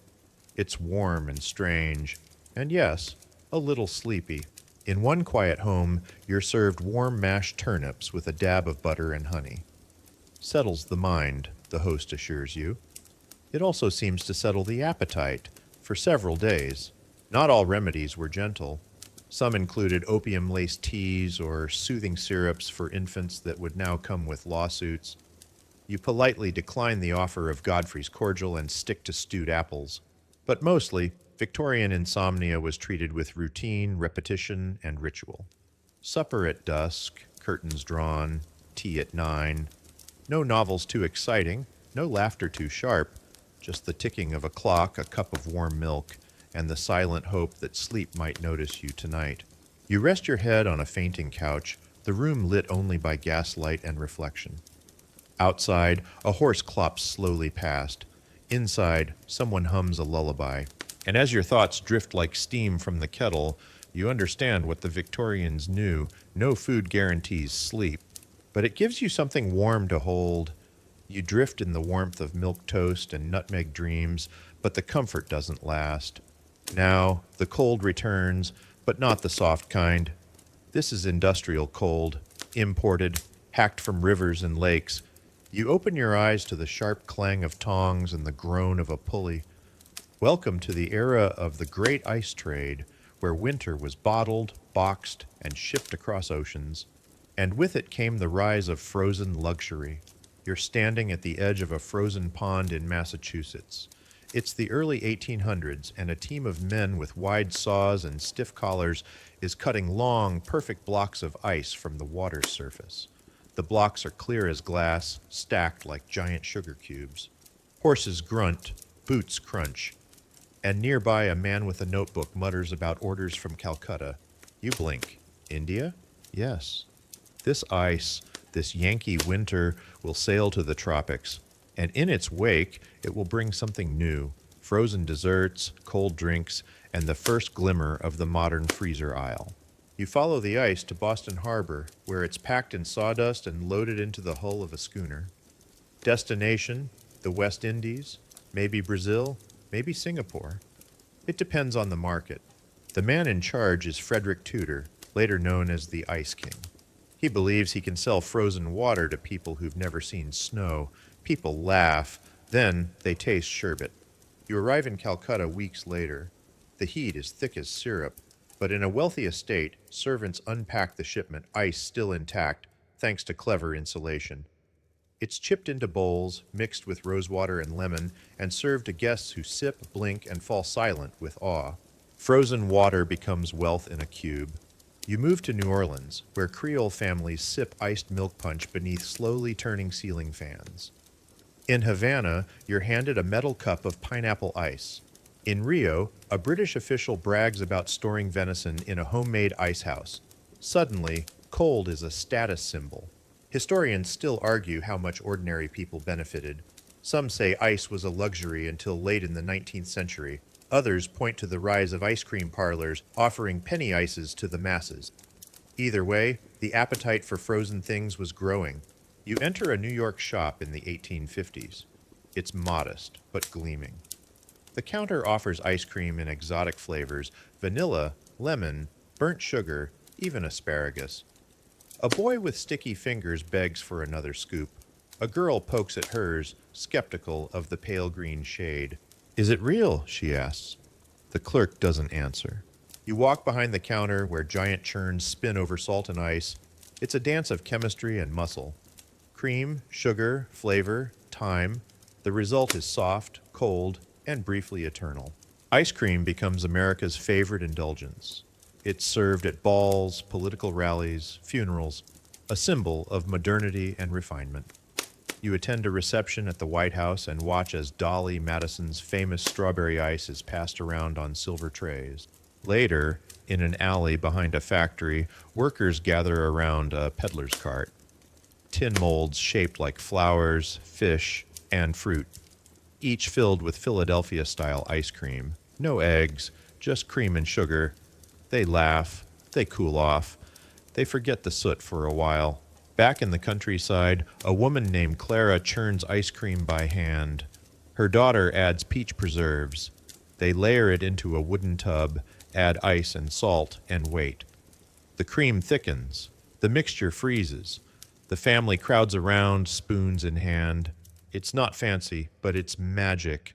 You're served a bowl of frozen custard, rich and yellow with egg. It tastes like a whisper. You don't want to talk after eating it. Just nod. You visit an ice house built deep in the ground, lined with stone. It smells of wood and moss. Even in July, the floor is cool. Ice is carved out, wrapped in burlap, and carted off for cake frostings, lemonade, and the occasional iced oyster plate, a delicacy you politely decline. As mechanical refrigeration emerges, the great trade declines. By the 1880s, machines start replacing lakes. Ice becomes democratized. No more shipping, no more sawdust, just the hum of innovation. And yet, something's lost. The romance, the absurdity, the audacity of shipping winter across the equator. You sit at a soda fountain in 1890. The server hands you a glass of ice cream soda with a paper straw and a wink. You sip. The bubbles pop like applause. The ice cream melts slowly. Someone plays ragtime on a piano. And you understand. Cold isn't just temperature. It's texture, timing, touch, a way to feel what should be fleeting. Outside, the sun still beats down, but inside, you finish your last bite of frozen pudding and smile. The world is getting colder and sweeter. The last chill of the ice cream clings to your teeth, but the sweetness fades, and a new flavor takes its place. Metallic ink, dusty newsprint, and the spicy scent of public suspicion. You are now standing in a busy print shop in late 19th century America, surrounded by clattering presses, shouting editors, and headlines screaming about, of all things, your food. Tonight, you're not eating. You're reading, or rather, watching others read. Panic spreads faster than pudding, because in this era of industrial ambition and scientific curiosity, the kitchen becomes a battleground of fear, and the public begins to wonder, what exactly is in that ice cream, or jam, or bread? You sit beside a woman at a breakfast table in St. Louis. She unfolds the morning paper and gasps. A front-page story warns of copper sulfate found in green peas. Below it, a sidebar about chalk in milk, lead in candy, and arsenic in bonbons. She stares at her toast, then sets it down. This is the age of food scares, when advances in chemistry collided with weak regulations and a public that had no idea its favorite pickles might glow. In New York, you flip through a pamphlet titled "The Poison in Your Pantry." It warns about green ice cream. Yes, again. Red candy dyed with coal tar and meat preserved with borax. Some of it is exaggerated. Some of it, terrifyingly, is not. You meet a journalist named Harvey Wiley, the chemist behind a series of infamous tests, later known as the Poison Squad. He and a group of volunteers ate chemically preserved food to prove how dangerous it could be. Borax ham, formaldehyde milk, salicylic acid jelly. They got stomach aches. America got nervous. Historians still argue whether these scares were rooted more in real danger or the rise of muckraking journalism. Probably both. But either way, public trust began to sour. You walk through a candy shop where children press sticky fingers to the glass. The colors are bold. Greens so green they hurt the eyes. Reds like warning signs. The shopkeeper, when asked, shrugs. We use what everyone else uses. In the back room, barrels of unmarked powders rest on wooden shelves. One reads, Paris Green, you don't ask twice.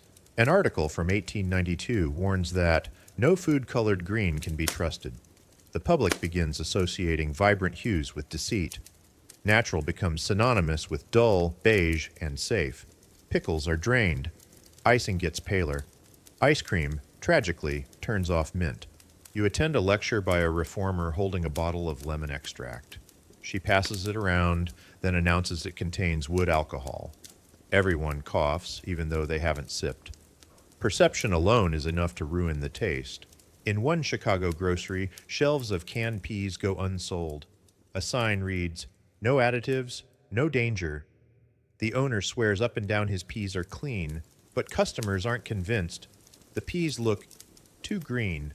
At a public hearing, a man swears his child fell ill after eating pink popcorn. A doctor says it's nonsense. The room erupts in shouting. In a quiet Massachusetts kitchen, a school teacher scrapes the colored frosting off a cake before serving it. "Just in case," she says.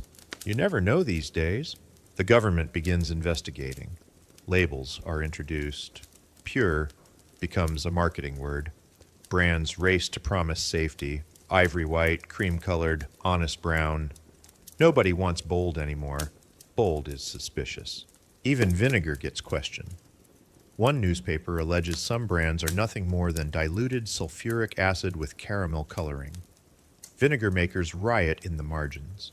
You walk through the pages of a cookbook updated to reflect the times. Recipes now recommend natural coloring from carrots, spinach, beets. A note at the bottom reads, "Never trust what you cannot pronounce." You learn about the passage of the Pure Food and Drug Act of 1906, pushed forward by journalists, scientists, and public fear. The law doesn't end all problems, but it sets the table for a future where food ingredients are monitored, labeled, and, slowly, trusted again. And yet, something changed. Permanently. You sip a glass of lemonade sweetened with saccharin. A whisper nearby calls it chemical sugar. You look at a candy apple and wonder if it's too shiny. You eat a slice of bread and think, absurdly, is that chalk? Fear, once seeded, is hard to harvest. You walk through a quiet kitchen where a mother teaches her daughter to dye eggs using beet juice and red cabbage. "Not because it's better," she says, "but because it feels like we're sure." You understand. The food panic of the 19th century didn't kill the appetite, but it sharpened it, made it wary, turned meals into puzzles, flavors into questions. And somewhere in the back of every cupboard now, there's a little voice that asks, "What's really in this?" You go to sleep with that question, not worried, just aware. The ink on the papers dries. The barrels are closed. The green peas fade gently into olive. And the kitchen light hums like truth. The ink-stained headlines dissolve. The vinegar jars fade. And now, as if on cue, you return, quietly, softly, to where this long journey began. You're standing in front of a modest ice cream cart on a summer day in 1897. Children chatter nearby. A fan stirs the air, and in the cart's glass case sits a small, unlabeled tub of pistachio. Green, smooth, unapologetically green. You stare at it for a long time. Tonight, we end not with fear or fire pits, not with garum or glacier chips, but with a color, that simple pastel shade that once sent cautious eaters into a spiral of suspicion. Because by the end of the 19th century, green desserts, particularly green ice cream, had become the quiet scapegoat for a century's worth of food anxiety. It wasn't really the pistachio's fault, nor was it lettuce in warm milk or vinegar pies. It was a growing awareness that what looked lovely might not be safe, that flavor, color, and trust could fracture. And yet, it's back. You scoop a bite. The ice cream is cold, creamy, sweet. The flavor, nutty, familiar, gentle, a little nostalgic, a little brave. Around you, flavors return. Lemon ices, chocolate malteds, strawberry sherbet so vivid it almost hums. The world hasn't abandoned color. It's just learned to ask a few more questions first. In a kitchen in the 1920s, a grandmother dyes her Easter cupcakes a soft mint green. "For spring," she says. Her granddaughter helps. They laugh. The color is no longer feared. It's festive again. Historians still debate whether the fear of green ice cream was ever rational. Copper compounds were sometimes dangerous. But so was the alternative: blandness, suspicion, loss of joy. In time, food scientists discovered safe ways to dye desserts. Artificial colorings were reformed, regulated, and in many cases replaced, not because people stopped loving green, but because they wanted to trust it again. You sip a milkshake in a 1950s diner, mint chip, dotted with chocolate, cool as a screen door breeze. It's the same color that once raised eyebrows. Now it's on posters. In modern kitchens, pistachio returns in macarons, gelato, puddings, cake frosting. Soft green, confident and calm, the ghosts of suspicion long faded, replaced by an understanding. Food doesn't have to be loud to be powerful. It just has to be honest. You lie back now in a porch chair, watching the late sun soften into evening. Somewhere nearby, someone is churning a tub of ice cream.